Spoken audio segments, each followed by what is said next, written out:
नबी अकरम सल्लल्लाहु ताला अलैहि वसल्लम और इस्लाम की तालीमात ये है कि हमारे मुआशरे में जो निकाह हो रहे हैं, शादियां हो रही हैं, वो आसान से आसान तर कर दी जाएं। बड़े अफसोस से कहना पड़ता है कि हमारे मुआशरे में हमारी बहनें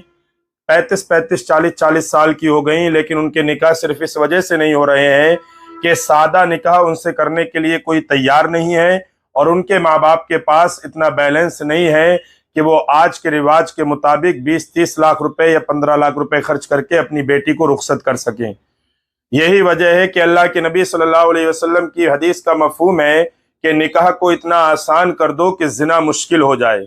लेकिन आज हमने इसका उल्टा कर दिया कि निकाह तो बहुत मुश्किल कर दिया, 15-20 लाख रुपए खर्च होते हैं तब जाकर के निकाह होता है, लेकिन जिना इतना आसान हो गया इसके नतीजे में कि एक इंसान, अल्लाह ना करे, जिसकी उम्र 20-25 साल है और वो शादी करना चाहता है, निकाह करना चाहता है, लेकिन पैसों की वजह से निकाह नहीं कर पा रहा है, वो 500 रुपए दे करके कहीं जा करके जिना का मुर्तकिब हो जाता है। इसका जिम्मेदार सारी सोसाइटी है, सारे मुआशरे के मुसलमान इस चीज के जिम्मेदार हैं। खुदा के वास्ते शादियों को, निकाह को आसान कर दो, कम खर्च वाला करो, ताकि वक्त पर शादियां हों और हमारे मुआशरे के बेटे बेटियां जिना का इर्तिकाब ना कर सकें। ये जावेद अमान नाम का एक लड़का इसी चीज को लेकर के खड़ा हुआ है कि मैं जहेज को खत्म करूंगा, और जहेज को खत्म करने और शादियों को सस्ता करने के लिए ये उठ खड़ा हुआ है और जगह जगह घूम कर, शहर शहर घूम करके लोगों को समझा रहा है